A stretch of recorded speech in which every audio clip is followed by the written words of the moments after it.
So my name's Peta Murray, and I am a recovering playwright and para-academic, so parody of an academic, or someone who works para the academy, so alongside the academy.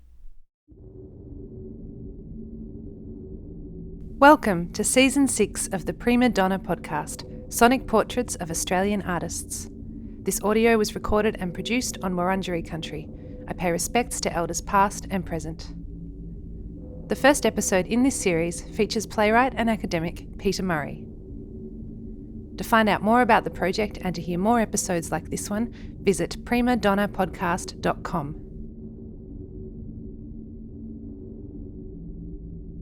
I think that was my sort of self-soothing term for my estrangement from the theatre. I had a long life as a professional playwright, and that was how I identified professionally, vocationally. And I think there's possibly a little tinge of rancour in there in terms of how disposable playwrights are, and especially women playwrights, and especially ageing women playwrights. So I think that the recovering playwright thing is me just pushing back. It's also, for many years, I thought, right, I've written my last play, and now I don't think like that anymore. I now feel like I'll continue to have a writing practice, and if it needs to take the form of a play, that's the form it will take. So it's just a different relationship, really, with theatre as an industry.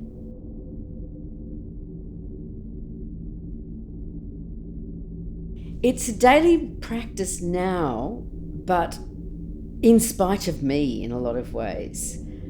It's something I've struggled with my whole life, and I've always carried around that fantasy that if I was a proper writer, I would be up at 4 o'clock in the morning doing the morning pages, or leading the life that I think it's Stephen King describes, where you work until midday and then you play a round of golf and then someone brings you a meal and a whiskey.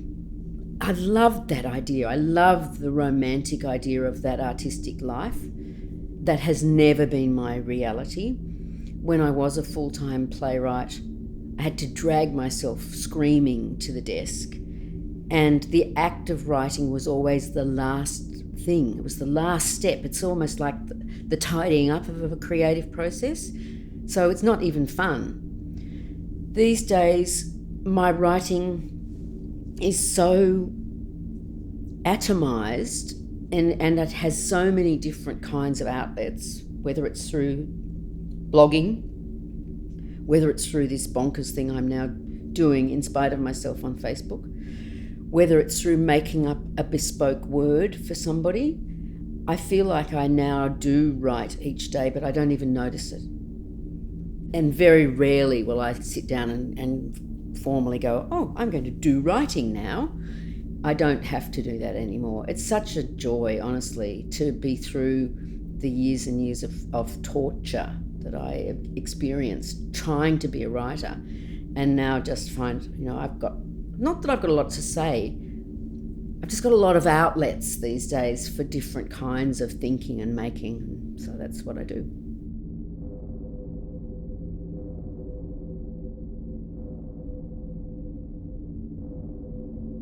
It doesn't have to be like that. It's almost like that's the great secret, or maybe it's a myth that one writer inflicts upon another writer. And I think about this in relation to the students. Come and be a writer and enter a world of pain. I don't want to do that, and I don't want that to be what the young artists I'm working with think about creativity. So one of the things I'm at pains to do in my working life is to try and disabuse them of that, and to try to recover, where my writing voice comes from is a child in me who loves words and still loves words, and what you can do with words.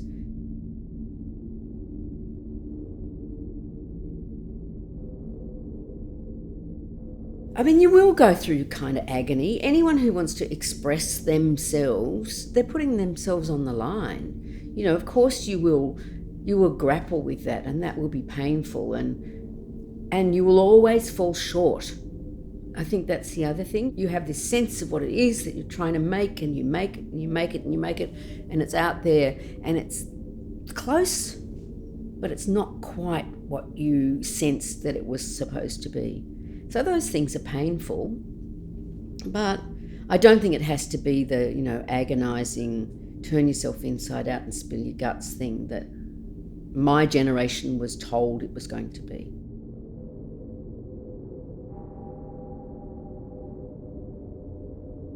I hated my father for making me do it, but I went to university on a teacher's scholarship and had a few years in service as an English history drama teacher in the school system in New South Wales.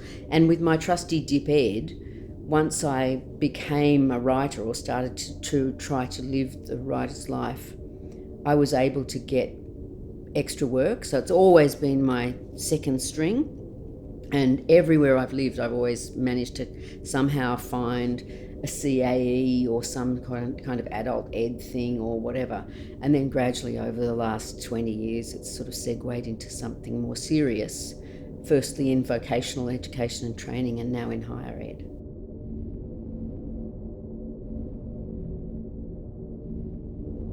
You share the skills, you share the tools, because there are tools, and there are things that you can play with and muck around with and see what they do. But basically you teach writing by getting out of the way of the writer and allowing them to see what their own voice can do and what they're capable of doing. So I see my job as messing with their heads, trying to expand their sense of what writing is, mainly through reading or through taking in other kinds of, reading these days goes by many, many different guises. So it could be watching things, listening to things. I just subscribe to the view that everybody is creative. I can't bear it when somebody says, I wish I was creative. Did you decide what to wear today? Of course you're creative, So it's trying to just give people the confidence that it's their birthright to do that. And if they want to do that, playing, making a mess, trying and failing, you will discover what works and what doesn't work. That's how I do it.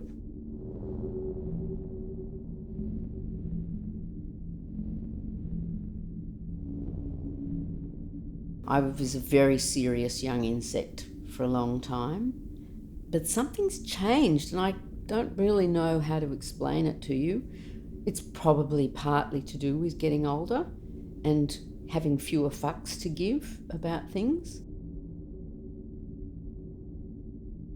I've seen the value in a playful mindset. I've seen that if that's how you approach things, then failure is built in.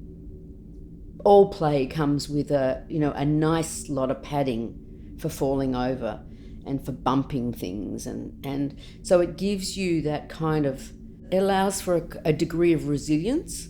It allows for experimentation. It allows for tropes and the repetition of things that you can do. And I think the other thing is that these days I prefer to work collaboratively.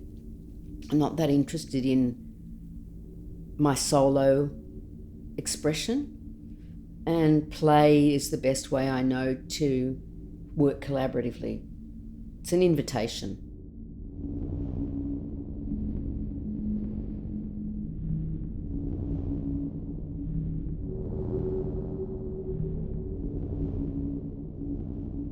So this is an Australian Research Council funded discovery project, which in academic world is quite a dazzling thing to have. This one's led out of Monash University by Professor Stacey Holman-Jones. And it's basically about two things. One is trying to recuperate the missing stories and the missing people, try and find out who they are, who they were, and what they made, and extending that idea beyond the typical ideas of what theatre might be. So we're talking to the circus performers, we're talking to the burlesque artists, we're trying to make sure that we don't just have the writers and directors in the room, but we have producers and performers and designers and things like that. So in part it's a historical project. It's looking at Australian women's theatre, and women is defined in a very broad way, and that's part of everything we do, is to make sure that we let people understand that it's a very inclusive definition. But we're looking at around 1970 through to now. So trying to find evidence of all of those works that were really so significant during a kind of what I still think of as a bit of a golden age in the late 80s, early 90s, but also stuff that's been happening since then. So we're trying to find those works, we're trying to talk to those artists, and through that we're trying to also extrapolate what feminist strategies there might be that are shareable and repurposable in the name of socially engaged cultural change. So that's what we're working on. It's very ambitious. It's an unusual research project to be funded because it not only has the usual academic outputs, so a book and journal articles and all of that, but we're also making an online library of legacy letters where women basically dedicate a message to somebody who was deeply influential to them. And we're also making a performance work. And those are all going to be counted as formal academic outputs, which is quite radical with a small r.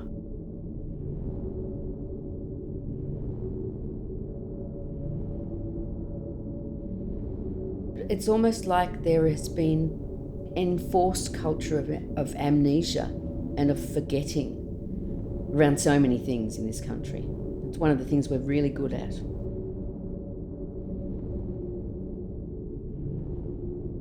Art is activism, especially this sort of stuff I'm talking about, which is sort of prankful, the prankster spirit in the artist.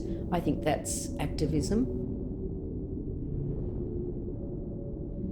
I think about, being a young artist in the 80s, and it was when AIDS was really, capturing or not capturing the public interest, and what a role that artist activists like, say, the Sisters of Perpetual Indulgence or Bugger Up, the graffiti artists played in challenging public perceptions and getting the issues into the limelight.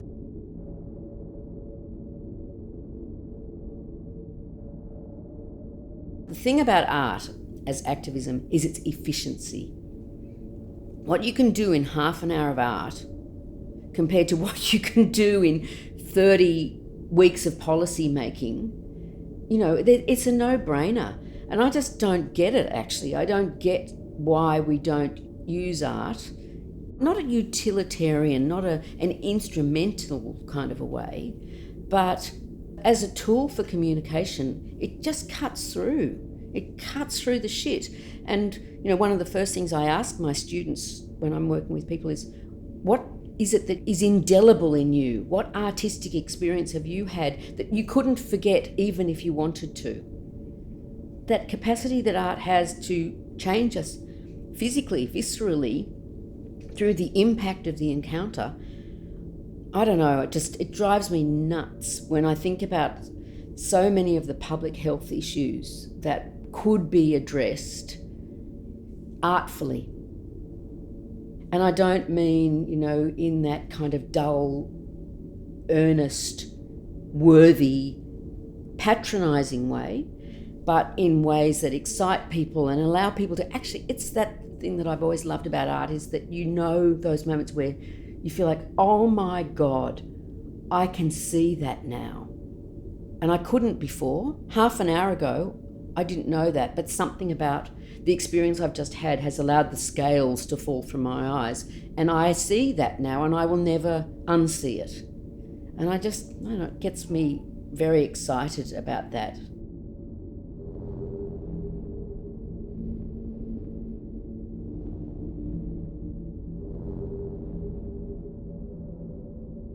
The play This Dying Business, which I wrote in 1994, was commissioned to open the first international conference on hospice and palliative care in Australia. Nobody was talking arts-health at that point, but I accepted the invitation to write that play because I was really curious about death and dying, terrified.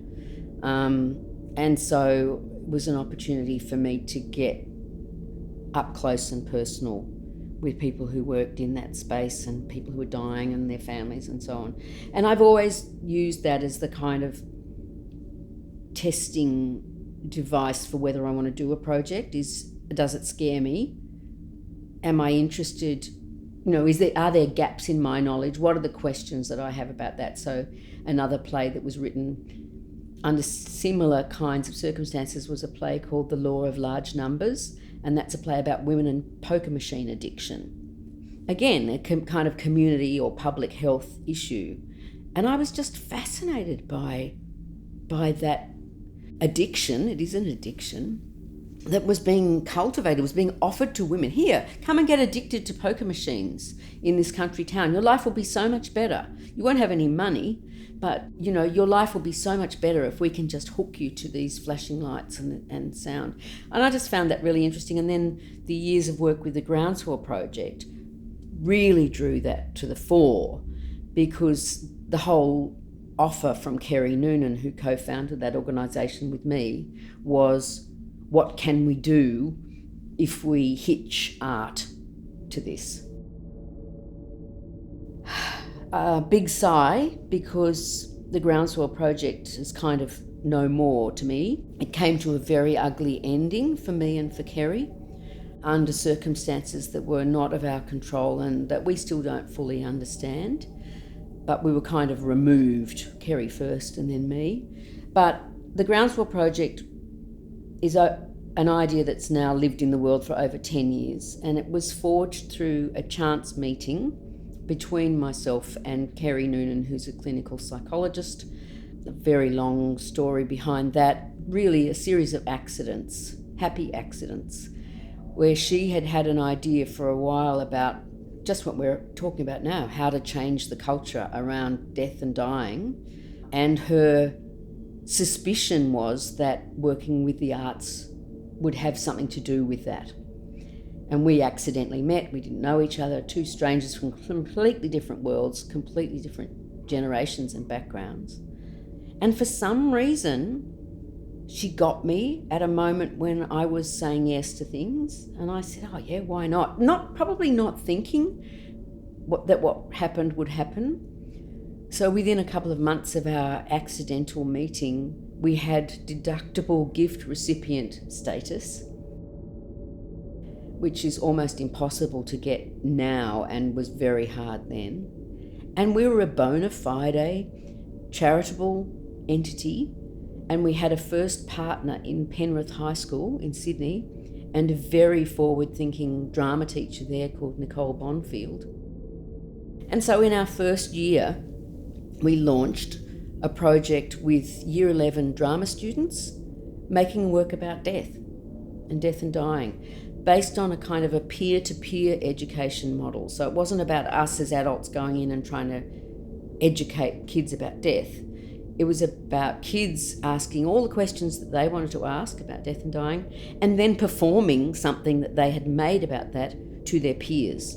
And that went all the way up to the State Drama Festival. So I just love those kinds of exponential projects where the amplification is just a natural thing, and they were performing these things. And we did that for 3 years with Penrith High.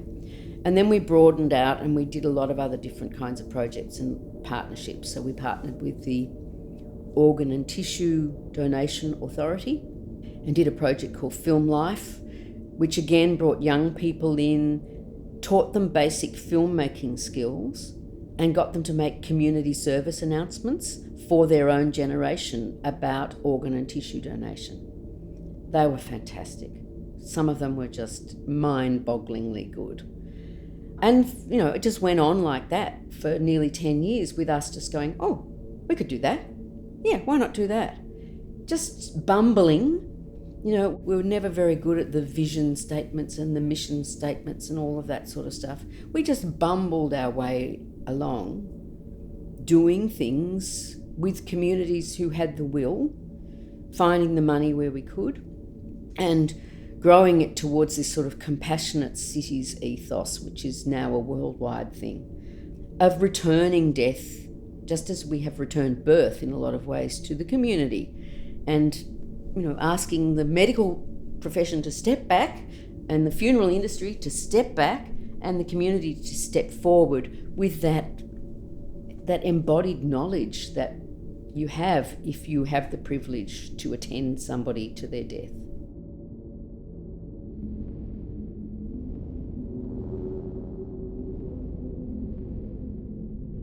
As I get older, I'm much more interested in all of this stuff as having a kind of I'm going to say a word I probably want to take back later, a sacred element to it, whereby any group of people who gather together for any purpose have some kind of a shared energy. In the academy it's called communitas, that can be harnessed to do things. And no one person can do it, and no one person can influence it. It must make itself known sort of organically within that community. Now, I had a Catholic childhood, and we don't have enough time to go into the deep residues of the congregational experience, but I think that one of the few good things that I still have from my Catholic childhood is a sense of trust in that communal energy, and in that sense of what happens when we gather to witness or to listen or to share some kind of a communal experience. And I'm very interested in that kind of lateral experience. I have very little time for the hierarchical. I've always been interested in different kinds of shapes. It's one of the reasons I'm a playwright, I think. That playwriting is shape making, and shape making with an audience. What kinds of shapes can you make in that kind of interplay between the audience or the congregants, and I call them congregants and witnesses, and what happens when you can bring those kinds of energies together. And in the classroom situation, I also think it's like an audience. I think about a classroom as being a poly-headed organism. And I can notice it if there might be a particular student who brings a particular energy and they're away next week. That organism is going to behave in a different way. It's going to have different capacities. That just really interests me. So it does rely on trust, and I ask that of my students. I ask them to try and be as open and as authentic as they can be, and to bring themselves into the space, even if it's rough and unformed and a bit shameful. Human beings are endlessly fascinating and best seen, best understood in groups.